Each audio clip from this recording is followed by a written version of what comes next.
Good morning, all of you. We have been discussing since the previous two classes, chapter number 6, physical and chemical changes. So today, let us continue with the rest part of this chapter.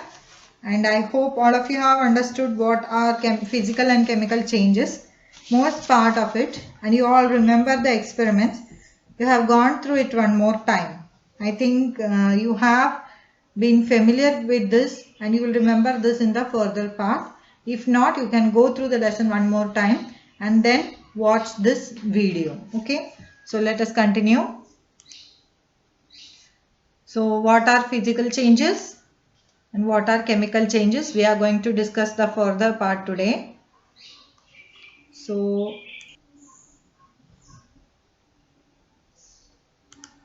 what we discussed in the previous classes was related to the physical properties. We had studied related to the physical properties of materials, that the physical properties of the material include properties such as shape, size, color and state of the substance, and these are called as the physical property of the substances. Then we discuss what is physical change. We discuss that a change in which no new substance is formed. Okay, there is a change in physical properties. Such change we call them as the physical changes.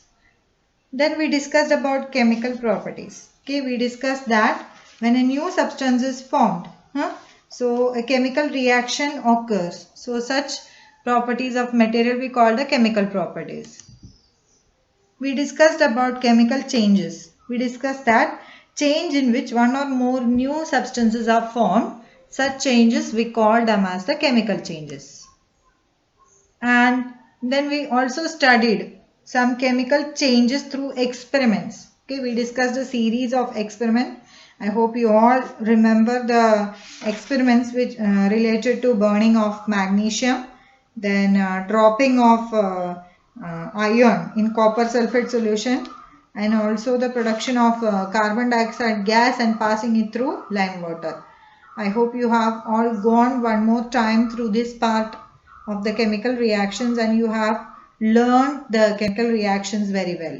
Okay, so change in which one or more new substances are formed, we call them as a chemical change. Chemical changes are very important in our life, and all new substances, they are formed as a result of chemical changes. Now some famous examples of chemical changes.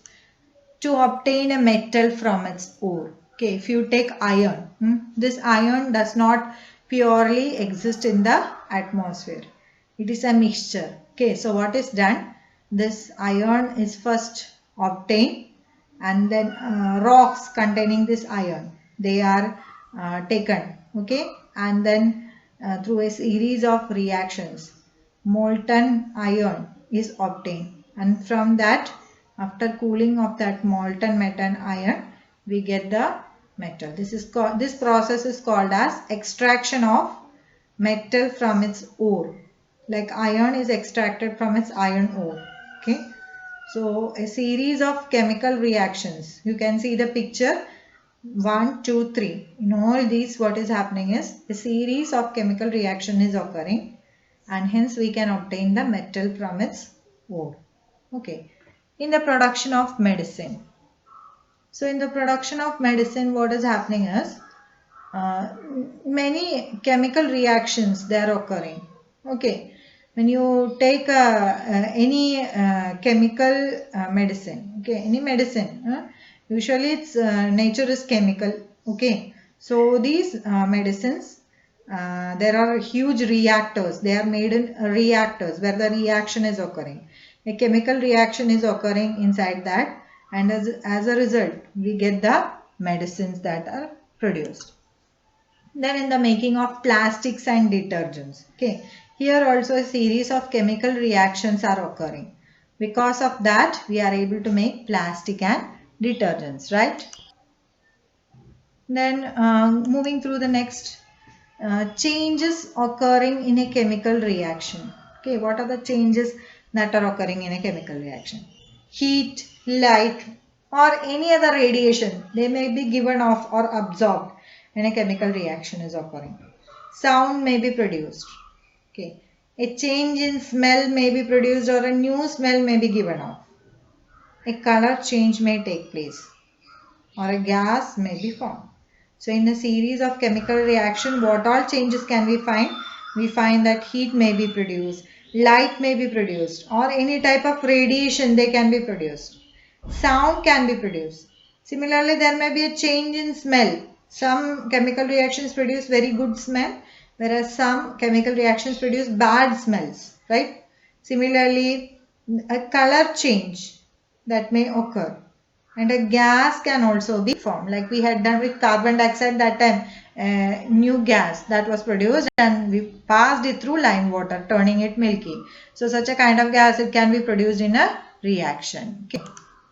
So some important reactions, examples of chemical change. One more time we are discussing. Okay. Burning of the magnesium ribbon. Okay, we studied that. It produces light, it produces heat. Okay. Similarly, explosion of firework. Crackers. Okay. So it produces heat, light, sound, and different kind of unpleasant gases. It pollutes the atmosphere, right? So it is said, don't burst crackers. It makes sound, unnecessary sound and unpleasant gases. You don't feel well when you are breathing those gases. Okay. Similarly, when the food gets spoiled, there is a change of smell and there is a change of color, right? So all these are examples of chemical reactions or chemical changes. Now, one more famous example which studied and we discussed throughout the last class related to the rusting of iron. So in this what happened? The iron articles are affected. So rusting destroys these iron articles slowly, right? So iron is used to build the bridges, ships, cars, etc. So it is causing a large loss. If we build the bridges of iron and by time it gets rust, okay, then what happens? There are chances of accidents. There are chances that it may fall down. So it should be carefully done. Similarly, ships. Okay, how much ever care we take, since the bottom part of the ship, it is exposed to water continuously, the chances of rusting is continuous in the case of ships. Similarly, in the case of cars, okay, after a long span, usually if we take very well care, then no problem is there. But if water and such kind of things deposit on the car, then it can cause rusting, right? Similarly, rusting of iron is represented by following reaction. Iron plus oxygen plus water, it gives rust, that is iron oxide. That means that rusting, from this reaction we can understand, rusting will occur only when iron, oxygen and water is present. Okay, iron plus oxygen that is present in the atmosphere plus water, they will react, and what they give? They will give the rust. Okay, rust is nothing but it is iron oxide. In rusting, presence of both oxygen and water, it is very important, right? How to prevent rusting?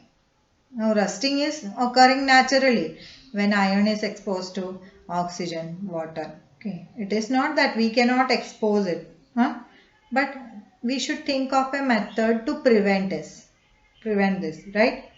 So how to prevent this rusting? We need to prevent articles from coming in contact of both oxygen and water. So what you have to do? You have to apply a coat of paint or grease, or deposit a layer of chromium or zinc on iron. Okay. So to prevent rusting, we can use two methods. Either we can apply a coat of paint or grease, or we can deposit a layer of chromium or zinc on iron. So this is called as galvanization. When iron is coated with a layer of chromium or zinc, we call that method as galvanization. So iron pipes which we use in our houses, they are galvanized. Okay, iron pipes we are using in our houses, they are galvanized. Otherwise what will happen? Water will flow and rust will automatically come in iron. Okay, so that is what is called as galvanization. Now one more best example of process of physical change is crystallization. So salt from the sea water is observed or obtained by the method of crystallization. The sea water is collected in salt pans and the water is allowed to evaporate, depositing the salt crystals. Okay, sea water is allowed to evaporate and the salt crystals, they are deposited. So this is the best example of a physical change, crystallization, right? So I hope in ships and all, the lower part of that is the body of the ship, it is continuously exposed to water. So as a result, what happened? Even though galvanization is done, okay, after years, this rusting is occurring because continuous exposure of water is there with the bottom part of the ships, right? So this is creating a big loss. With this, I hope you understood the process of galvanization, crystallization, and you understood what a chemical change is, and we can understand that some chemical changes, they are causing a great loss to us, right? With this we are ending today's class. Hope you will go through the lesson one more time. Okay, thank you very much. Waiting for you in the online class.